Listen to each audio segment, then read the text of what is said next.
Hello బావా. నీకు చాలాసార్లు చెప్పాను. సరే అయితే నేనే వస్తాను. ఒట్టి చేతులతో రాను, మనం వేసుకున్న అగ్రిమెంట్ తో సహా వస్తా. నన్ను నాశనం చేయటానికి నువ్వు నీ కూతురుతో కలిసి ఇంత నాటకమాడావు. నాకు శిక్ష పడితే సంతోషించాలి అనుకున్నావు. మరీ ఎంత ప్రేమ భార్య అంటే? నువ్వు ఆ రోజు బండి ఆపించి బండిలో బాక్సులు మార్చింది నువ్వే కదూ? నువ్వు బాధపడుతుంది అమ్మ గురించే కదూ?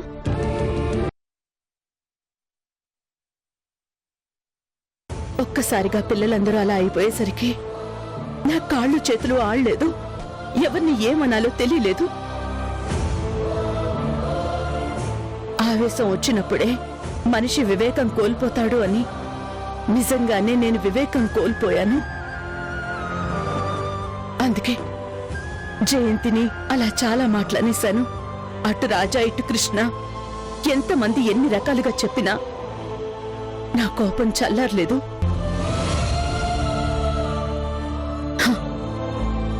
తప్పు చేశాను. జయంతి ముందు తలెత్తుకోలేని తప్పు చేశాను.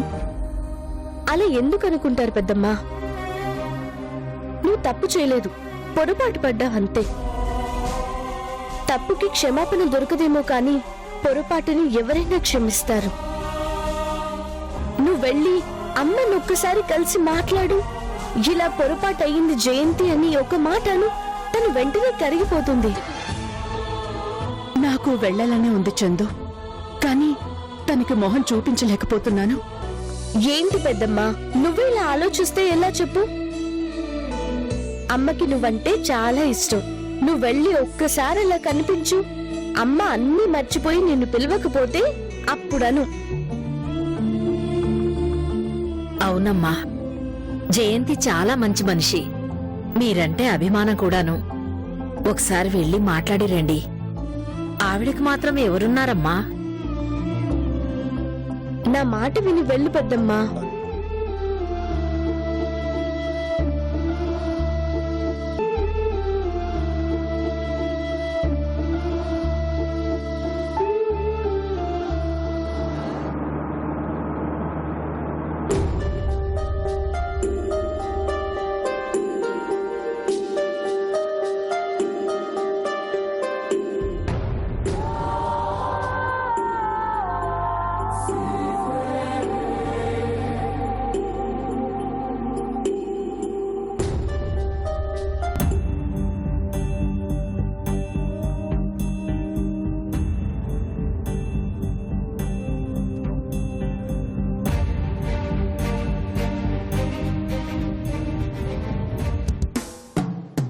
ఏంటి బావా?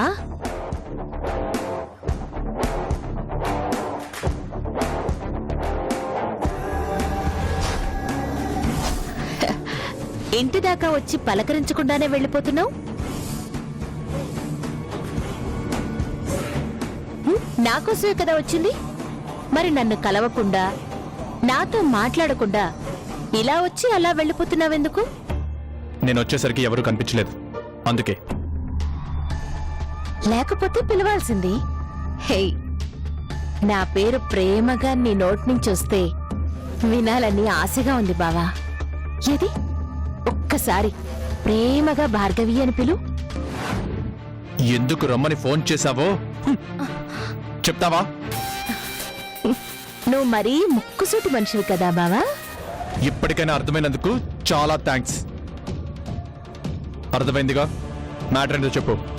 కాసేపు కూర్చో బావా. నాకు చాలా పనులున్నాయి. మనం పార్ట్నర్స్ వి, మర్చిపోయావా?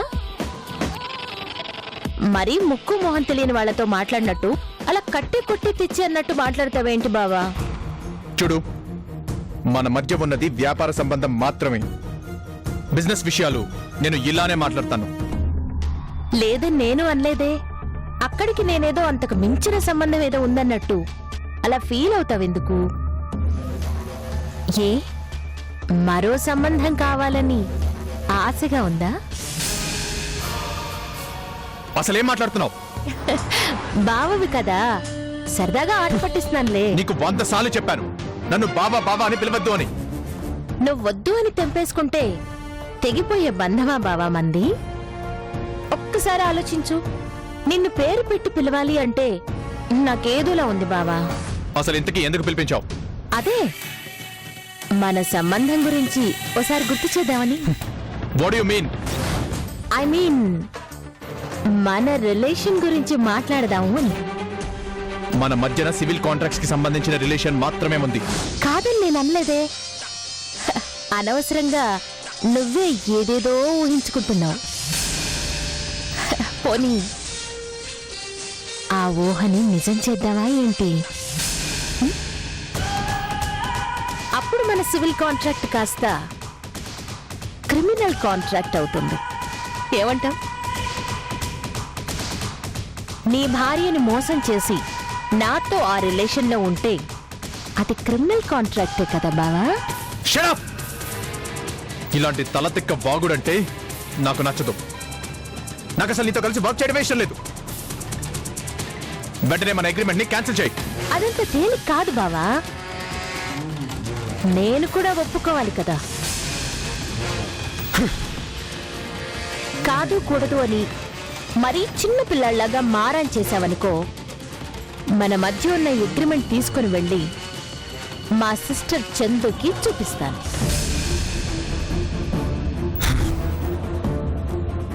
అసలు నీకేం కావాలి? ఎందుకు నన్ను పిలిపించావు?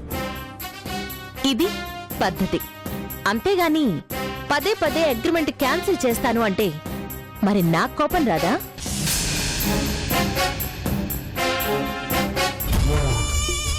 మరీ టెన్షన్ మింగినట్టు అలా ఫేస్ పెట్టకు బావా. కాస్తంత నవ్వు. అదే నా సిస్టర్ నీ పక్కనుంటే నీ అందమైన పెదాల మీద వస్తుందే చిరునవ్వు, ఆ నవ్వు కావాలి. Come on, smile. Please Bhargavi, నాకు ఇరిటేషన్ తెప్పించుకో. అసలు ఎందుకు రమ్మన్నావో చెప్పు. పోన్లే, నన్ను నోరారా భార్గవి అని పిలిచావు కదా, అందుకోసమైనా నీతో స్ట్రైట్ గా మాట్లాడతాను. మనం ఒక పెద్ద సివిల్ కాంట్రాక్ట్ చేయబోతున్నాం కాబట్టి నువ్వు ఎప్పుడు పిలిస్తే అప్పుడు రావడానికి సిద్ధంగా ఉండాలి. ఏంటా కాంట్రాక్ట్? చెయ్యాలి అని చెప్పాను గాని ఇప్పుడు చెప్తానని చెప్పలేదుగా. దానికి నన్ను పిలవడం ఎందుకు? ఫోన్ చేస్తే సరిపోయేదిగా. కానీ నిన్నొకసారి చూడాలనిపించింది బావా, అందుకే పిలిచాను. ఏ రావా? వస్తాను, కానీ ఇలా పని పాట లేకుండా పిలవకు. బావా, బావా ఆగు బావా, ఆగు బావా.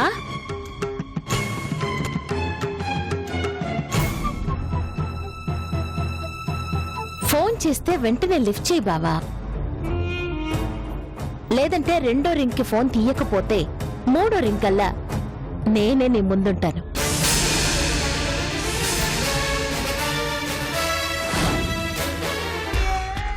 బాయ్.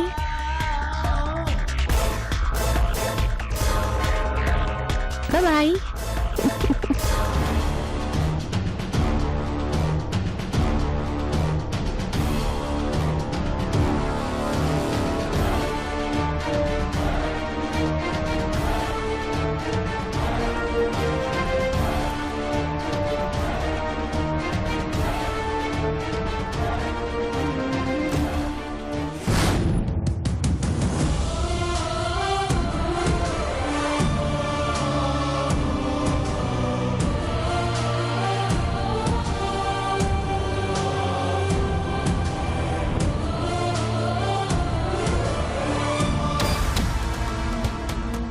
రాజా అంటే ఇక్కడికి వచ్చాడు.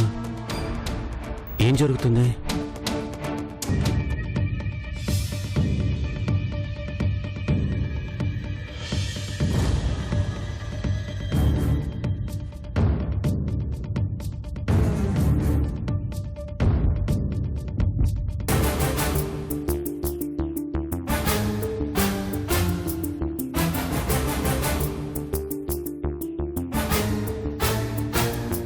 హలో, నమస్తే మేడం.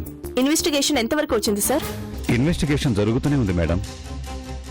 ఆ ట్రాలీ డ్రైవర్ని మా హామీ మీద బయటికి పంపించాను. ఆ రోజు బాక్సులు మార్చిన మనిషిని పట్టుకుంటానని చెప్పాడు మేడం. అతను పట్టుకుంటాడని గ్యారంటీ ఏముంది? లేదు మేడం, ఆ మనిషి చాలా సిన్సియర్గానే కనిపిస్తున్నాడు మేడం. ఆ మనిషిని ఎక్కడ చూసినా ఖచ్చితంగా గుర్తుపడతానని చెప్తున్నాడు. మేం కూడా అతని మీద నిఘా పెట్టాం మేడం. చూడండి సార్, ఆ బాక్సులు మార్చింది ఎవరో పట్టుకుంటే నేను అతనికి డబ్బులు బహుమతిగా ఇస్తానని చెప్పండి. అలాగే మేడం. మీరు కూడా ఇన్వెస్టిగేషన్ స్పీడ్ చేయండి సార్. డెఫినెట్గా మేడం. నన్ను అన్యాయంగా ఈ కేసులో ఇరికించిన వాళ్ళని ఊరికే వదిలిపెట్టకూడదు. ఓకే మేడం, నేను చూసుకుంటాను.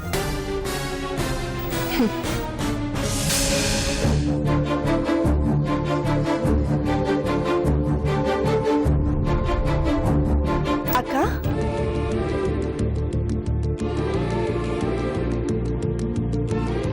ఏంటక్క ఇక్కడే నిలబడిపోయావు? రా కూర్చో.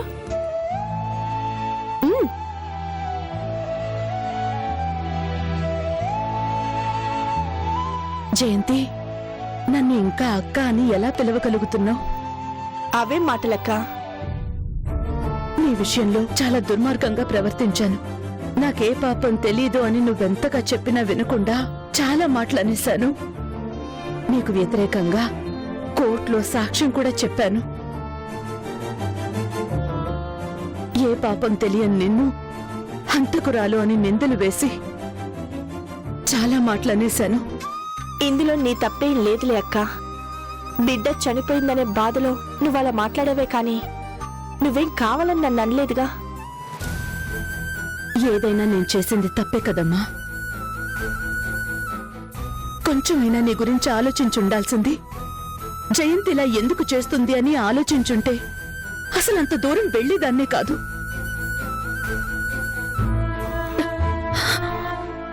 ఆ పాపతో నాకు బాగా అటాచ్మెంట్ పెరిగిపోయింది. అమ్మా అమ్మా అని పిలిచే పాప నా కళ్ళు ముందే చనిపోయేసరికి ఏం చేయాలో అర్థం కాలేదు. నాకు కాళ్ళు చేతులు ఆడలేదు. దాంతో అందరి మీద కోపం వచ్చింది. అన్యాయంగా నిన్ను హంతకురాల్ని అనేశాను. నీ అంతట నువ్వే వచ్చి పిల్లలకి కావలసినవి ఏర్పాటు చేస్తాను అని చెప్పావు. అలాంటి మనిషి యొక్క పసిబిడ్డని ఎందుకు చంపుతుంది అని, ఆ అవసరం తనకేముంది అని అస్సలు ఆలోచించలేకపోయానమ్మా. నన్ను క్షమించు జయంతి. వదిలేయక్క, నా టైం బాగుండలేదు, అలా జరిగింది. అయినా నీ బాధని నేను అర్థం చేసుకోగలను. పిల్లల్ని నీ సొంత బిడ్డల కంటే ఎక్కువగా ప్రేమిస్తావు కదా, అందుకే ఆ పసిపాప మరణాన్ని తట్టుకోలేకపోయా. నీ స్థానంలో నేనున్నా నీలాగే రియాక్ట్ అయ్యేదాన్నేమో. నువ్వు మనస్ఫూర్తిగా క్షమించాను అంటే కాని నాకు మనశ్శాంతి లేదు జయంతి. మన మధ్యన క్షమాపణలేంటక్క? నువ్వు పరాయి దానివా లేక నేను పరాయి మనిషినా? మనిద్దరం అక్క చెల్లెళ్ళం.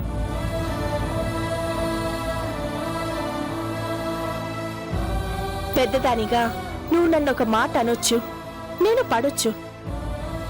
కాని నా బాధంతా ఒకటే అక్క. ఆ పసిబిడ్డ చావుకి కారణమైన వాళ్ళని మాత్రం ఊరికే వదిలిపెట్టను. నిజంగా వదలొద్దమ్మా. భగవంతుడు కొంతలో కొంత కాపాడాడు కాబట్టి సరిపోయింది. లేకపోతే పసిపిల్లలు ఏమైపోయేవాళ్ళు? అక్క, నేనొకటి చెప్పనా? ఈ రోజు దొరకకుండా తప్పించుకున్నా ఏదో ఒక రోజు నేనే వాళ్ళని పట్టుకుని చట్టానికి అప్పగిస్తాను. పసిబిడ్డ చావుకి కారణమైన ఆ భార్గవిని మాత్రం ఎట్టి పరిస్థితుల్లోనూ వదిలిపెట్టను. భార్గవ? తను తప్ప నాకు శత్రువులు ఎవరూ లేరక్క. ఇది చేయించింది భార్గవే అనే విషయం జగమెరిగిన సత్యం. కానీ అది ప్రూవ్ చేయటానికి సాక్ష్యాలను సంపాదిస్తున్నాను. ఎందుకమ్మా సాక్ష్యాలు, కోర్టులు ఇవన్నీ వదిలేసి ప్రశాంతంగా ఉండండి. మీరైనా చెప్పండి అమ్మా. లేదు రామయ్య, నన్ను ఏడ్పించిన వాళ్ళని నేనంత ఈజీగా ఎలా వదులుతాను? అన్నిటికంటే ఒక పసిబిడ్డ ప్రాణం పోయింది. ఆ నేరానికి శిక్ష పడాలి, పడేలా చేస్తాను.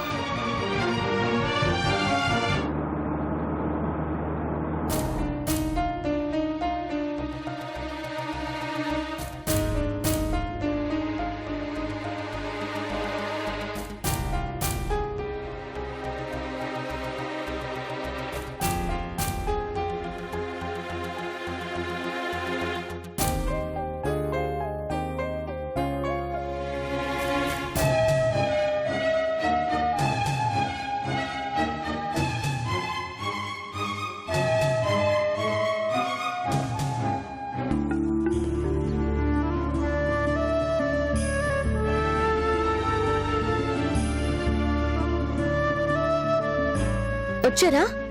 ఇంకా రాలేదేంటా అని నేనే ఫోన్ చేద్దాం అనుకుంటున్నాను. ఎందుకు చందు? ఎందుకేంటండి, శ్రవంతి గారి దగ్గరికి వెళ్దాం అనుకున్నాం కదా, మర్చిపోయారా? అవును కదా, మర్చిపోయాను చందు. ఏంటో ఈ మధ్య అన్ని మర్చిపోతున్నారు. ఏదో ఆలోచిస్తూ ఏదోలా ఉంటున్నారు.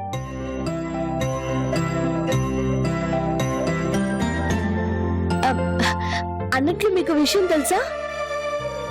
అమ్మకి పెద్దమ్మకి ఉన్న అపార్థాలు తొలగిపోయాయండి. నిజమా?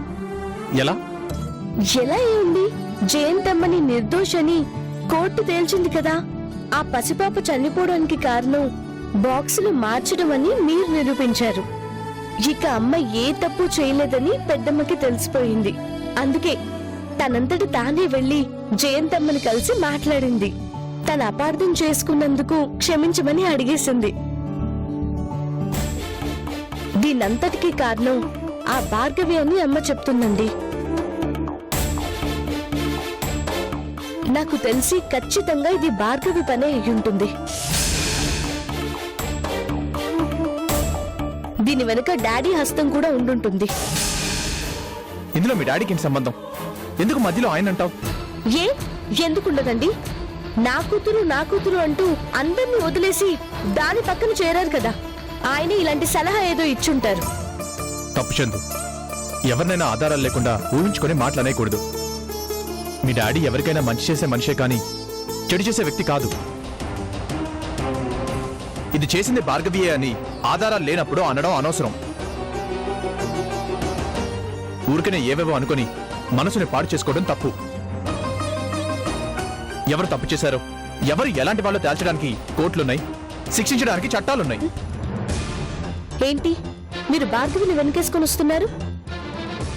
అక్కడికి తనేదో చాలా గొప్ప మనిషి అయినట్టు తెగ మాట్లాడిస్తున్నారేంటి? అది కాదు చందు. వద్దండి, మీరు ఆ భార్గవిని వెనకేసుకొస్తున్నారనే ఊహని కూడా నేను భరించలేను. ఇప్పటికే డాడీ ఆ భార్గవి పక్కన చేరినందుకు నా దృష్టిలో ఆయన గొప్పతనం ఏ స్థాయి నుంచి ఏ స్థాయికి దిగజారిందో చూడండి. ఇప్పుడు మీరు కూడా ఆ భార్గవిని సపోర్ట్ చేసి మాట్లాడితే అస్సలు తట్టుకోలేను. నేను ఎవరిని సపోర్ట్ చేయట్లేదు చేదు. ఎందుకు అనవసరంగా నీ మనసును పాడు చేసుకుంటావు? మీ డాడీ గురించి నీకు చిన్నప్పటి నుంచి తెలుసు కదా. ఆయన అలాంటి పని చేశారని ఎలా అంటావు? అది తప్పు కదా. మంచి పక్కనుంటే మంచితనం అలవాటవుతుంది, చెడు పక్కన చేరితే చెడ్డతనం అంటుతుంది. ఈయనే వెళ్లి ఆ భార్గవిని కలిసి దానికి అండగా ఉన్నారు. అలాంటప్పుడు ఆయన్ని అనుమానించకుండా ఎలా ఉండాలి? మీరేదైనా చెప్పండి. భార్గవికి సపోర్ట్ చేసే వాళ్ళన్నా, తనతో కలిసుండే మా డాడీ లాంటి వాళ్ళన్నా నాకు చాలా అసహ్యం.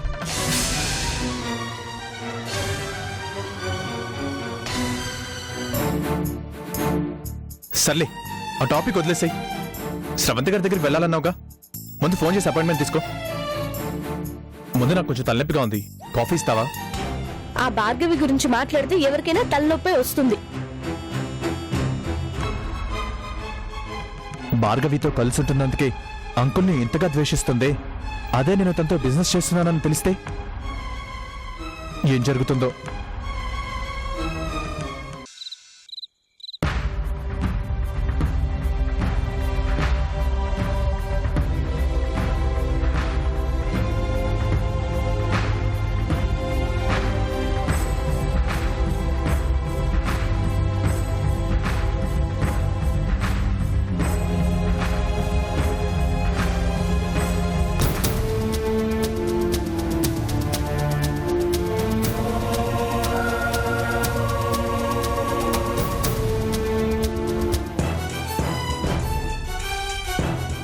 అసలు ఎందుకు రాజా ఇక్కడికి వచ్చాడు? రాజాకి ఇంటికి రావాల్సిన అవసరం ఏంటి? వచ్చినవాడు నాతో మాట్లాడాలి కానీ భార్గవితో మాట్లాడి వెళ్ళడం ఏంటి? భార్గవి తనకి సెండ్ ఆఫ్ ఇవ్వడం ఏంటి? ఏంటిదంతా?